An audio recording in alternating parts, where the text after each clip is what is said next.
everybody, and from ATC Studio here, and welcome back to another YouTube video. Today's video, we're going to be talking about how to competitively use the Death Guard psychic powers, and as well as which psykers that you want to use in your Death Guard list, and overall, how to make the most out of the psychic phase when you're playing a Death Guard army. Now, quick disclaimer before we begin, this video is entirely unofficial. All the pictures belong to Games Workshop and their respective artists, and of course, all the info is from Death Guard Codex and other codexes and general Black Library books. But with that over with, let's dive straight into it. Now, although you do have the regular sorcerers and sorcerers in Terminator armor in the Death Guard Codex, most of the time you're actually going to be wanting to use the Malignant Plaguecaster, and here's why. First of all, the sorcerer in Terminator armor is pretty pointless, because the point of a sorcerer is they're going to stay behind, so there's no point in them being more resilient really, because they're going to stay behind some infantry and their characters, so they won't be shot at, and really you want to have just the cheapest way to get those psychic powers out. Now, of course, you've got the regular sorcerer, which is about 7 points with the upgrades. There's usually about 7-8 points cheaper than the Malignant Plaguecaster. However, the Malignant Plaguecaster is cheaper to buy. You can get it on eBay really cheap because it came in the Dark Imperium box set. It is also, it's got a special ability that if you have a psychic test of more than 7 and it passes, then the nearest enemy unit within 7 inches suffers a mortal wound, which really helps, especially if you're doing some nice short-range smites, and of course it's also more resilient. And all in all, even though it is a little more expensive, I reckon it's certainly worth that tiny bit extra, and is certainly a much cooler model to build and play, and less Chaos generic, unless of course you do want a Chaos Sorcerer, because then it's cheaper if you want to have 2 different lists, one in which you use it as Chaos Space Marine Sorcerer, and one in which you use it as Death Guard one. But most of the time, for your basic Sorcerer, you probably want the Malignant Plaguecaster. They get 2 psychic powers and 1 deny. Now, as well as Mortarion, of course, there are quite a few named characters which are psychers, so I'll go over them. So first of all, you've got Typhus. Now, Typhus is a decent psyker. He's basically a Lord of Contagion who is slightly better in melee, buffs up Poxwalkers around him, has quite a good unique pistol, and also is a psyker, manifests 2 psychic powers and deny 1. I think if you want 1 psyker in your army, he's probably not the best option, but if you do have lots of Poxwalkers, you're going to want to take him anyway. So with Typhus, you're not really going to take him for the psychic powers, but the psychic powers are just a useful bonus to his model if you've got some Poxwalkers that you want to buff up. Now, one of the other Death Guard psychers. Now, although this is a Forge World unit, it is only £16, and hopefully one day it will be for Games Workshop, and it's certainly a worthwhile unit. It's Necrocious the Undying. So Necrocious is basically, in the lore, he's head of the Arch Sorcerer of the Apostles of Contagion warband. Now, he's actually a lot more resilient. So he's 135 points, so he is 40 more points than the Malignant Plaguecasters. But he's certainly worth the extra cost. First of all, he gets a 4-up invulnerable save, and also has a couple more wounds, which is very useful, especially if you want to make him your warlord. He's got an aura, meaning Poxwalkers within 7 inches, reroll disgustingly resilience of 1. So if you've got a lot of Poxwalkers, just on the amount of, say, Poxwalkers, he's going to be worth it over a Malignant Plaguecaster. Now, the great thing is, he knows 3 psychic powers as opposed to 2, so you can have some more options, especially if you want, if he's your only psyker, because the 3 best Death Guard psychic powers, I'll talk about this later, are Curse of Leper, Miasma Pestilence, and Putrescent Vitality. And of course it gives you more options, and if your Malignant Plaguecasters die, and they are quite easy to get sniped given they don't have an invulnerable save and don't have too many wounds, but if they do die, it's not going to be too bad because Necrocious knows quite a few psychic powers, and he gets 3 denies, which is very useful, especially if you're going up against something like Thousand Suns and Grey Knights that's always going to overwhelm you in the psychic phase, just having a few denies to deny their best psychic powers is always really useful, and it's certainly a good touch in getting 3 denies. As good as a Psyker as Mortarion, I think he's certainly worth it, and if you are going to take some Psykers, put him as an HQ. He can also have your Warlord. You can also make him as the Warlord, because he doesn't have a set Warlord trait, unlike Typhus, which is very useful. You can give him Arch Contaminator or Revoltingly Resilient, and generally, he's certainly a strong Psyker worth being put in your list. Now, the last Psyker I'll talk about in the Death Guard Codex is, of course, the Demon Prince of Nurgle. Now, the Nurgle Demon Prince is a model that, aside from its psychic powers, you're going to want it, because it gets a lot of attacks in melee, rerolls hit rolls of 1, which is very useful, especially if you're overcharging stuff, and so all in all, it is a very strong model, and so you're going to want it anyway, and it also manifests a psychic power.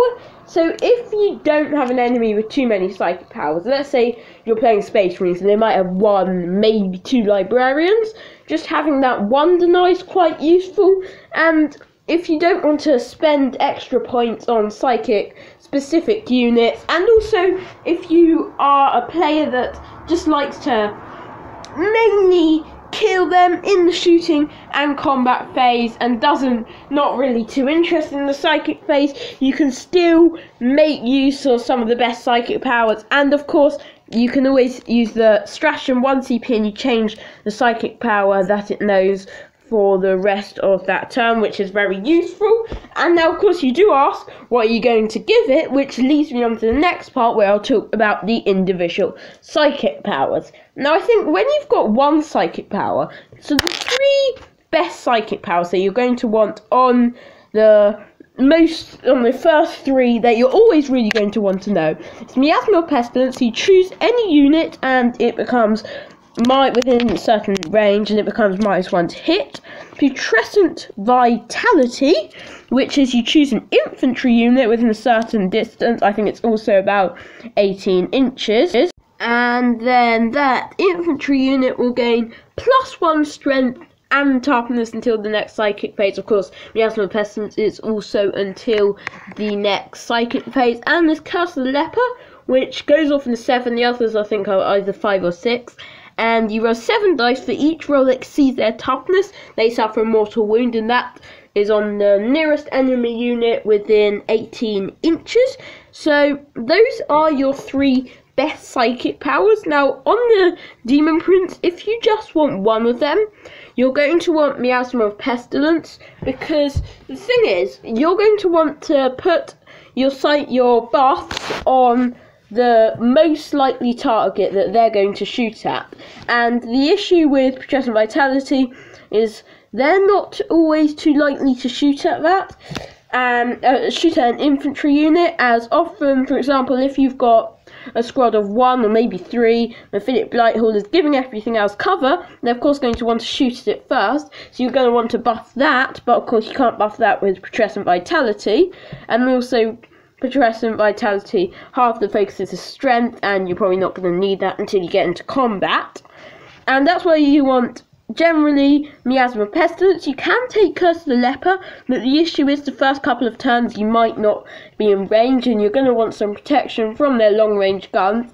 And with Miasma of Pestilence, the best way to use it is you think, what is the enemy going to want to shoot at? For example, of course, there's the example I gave for the Mythic Blighthaulers, but there are also other options, like maybe there's a floated bloat drone around that's sitting on an objective, constantly harassing something. Maybe your mission is to escape, and there's something that's about to escape, and whatever's the next target, that's what you will always need to put Miasma of Pestilence on. Now, if you're only going to want to know 1 of them, this is always going to be the one that you're going to want to know. So if you've got Demon Prince, only know 1, because this can be used in any situations and scenarios, whereas the others 2 really can't. And of course, if you've just got a Demon Prince, you can spend 1 CP to change their psychic power So of course you can use Patrician Vitality if you want to charge with a massive squad. Let's say you've got like a squad of 10, 15, 20 Plague Marines and you want to put them +1 strength as well as +1 toughness to make them generally spend that CP, and in some situations it will probably be worth it. Now of course you can, if you just got one Psyker, also always use Smite. Now, that's Miasma Pestilence. It's very useful, but if you've got more Psychers, you're not just going to want to be using Miasma Pestilence, as there are some other good ones. Of course, Patrician Vitality is very good, especially on Plague Marines. You can make them toughness 6, which is extremely useful. It's like lots of guns, like if you're playing Imperial Guard or Adeptus Mechanicus, they'll be shooting at strength 3, so you're going to be wounding those Plague Marines on a 6, which is really good. And of course it helps them in combat if you've got a big blob of Poxwalkers and they've got Typhus, making them +1 strength and toughness. Then you can put this on as well, and you're going to have a big blob of tough 5 Poxwalkers, so bolters wounding on 5s. It's going to be critical. And on top of that, it's generally a good psychic power for melee and also for defense. So if you've got your Malignant Plaguecaster, most people, when they're kitting out a Malignant Plaguecaster, will give it Patrician Vitality and Miasma of Pestilence. But then, of course, if you're going for a heavy psychic army or you've got Necrocious, you're probably going to want to know some more, and in many cases quite good as well, psychic powers. So of course there's Curse of the Leper, which I spoke about earlier. It's really good for doing high mortal wound output, especially if you are up against Marines. Is not too great on, because you're going to be only doing mortal wounds on 5-ups. But then if you're up against Tau, Eldar, Guard, that are toughness 3, you're going to be averaging about 3 or 4 wounds, which is more than the Smite, so it's always worth having a Psyker with this psychic power, especially as Smite goes up and up, so you don't really want to use it too much, because you add 1 every time you attempt to manifest it. Therefore, there are always going to be reasons why you want to use Curse of the Leper, and even if the thing is like T5, T6, just a few mortal wounds will always help, and may often do more than Smite, because of course this doesn't keep going up. So it's certainly a very useful one for one, and if you've got lots of Psychers, maybe 2 of them to know, and of course you can spend the CP to replace one of the other psychic powers with it. So it is, all in all, one of the better psychic powers. Another one, Gift of Contagion, which is you pick the closest enemy unit within 18 inches, it goes off in a 7, you roll a d3, either -1 attack, strength, or toughness. Now, one of the main issues with this psychic power is, of course, it's random, and you don't actually know what's going to happen. So if you're let's say you're shooting at it, there's only one opportunity that's going to be helpful. However, it is good in one situation, which is when you're charging something, and if you're charging a big blob, possibly something scary, it is certainly useful to put it on them, because like I know Nurgle Demons, they've got a psychic power which always does +1 toughness, which is of course very useful, but this is random. However, if you're charging something, you know that in melee, either it will be -1 attack, which will be detrimental for melee, won't be able to strike you back as much, or will be -1 strength, meaning it'll be a lot harder for them to wound you, especially if you've put Patrician Vitality, or -1 toughness, making it a lot easier for you to wound them. So either way, you're probably going to win if you put this on the unit that you're charging. But again, if you've only got a few Psychers, unless you've got a full-on melee army, of course, full-on melee army, otherwise you're probably not going to want to have this psychic power, apart from maybe one of the Psychers, maybe someone like Necrocious, where he can manifest 2, but he knows 3 plus Smite, so he's never going to manifest all the ones he knows. And yeah, so it's of course not the best, but it is worth having, and of course you can play the CP if you're charging something that's very scary, And I know lots of Death Guard armies do focus on melee, so there are lots of Death Guard armies which want to go forward and charge into melee, but with that, Putrescent Vitality and Miasma Pestilence are still just as much, if not more important, to buff up your units in melee, as well as make them still be alive by the time they get there. Now, the other psychic powers there is of course one that adds +1 to all wound rolls for attacks made in the fight phase.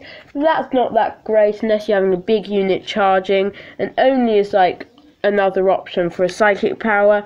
And then of course the last psychic power is Plague Wind. You roll a dice for each model in that enemy unit closest unit within 18 inches, and on a 6 that suffers a mortal wound. This is not a great psychic power, so you're going to need a large squad for it to do more wounds than a general smite, so I probably wouldn't put this in my list. Now that about concludes it for today's video. I hope it was useful. If it was, hit that like button and subscribe and turn on notifications so you can see new videos most days on your homepage. But for now, bye!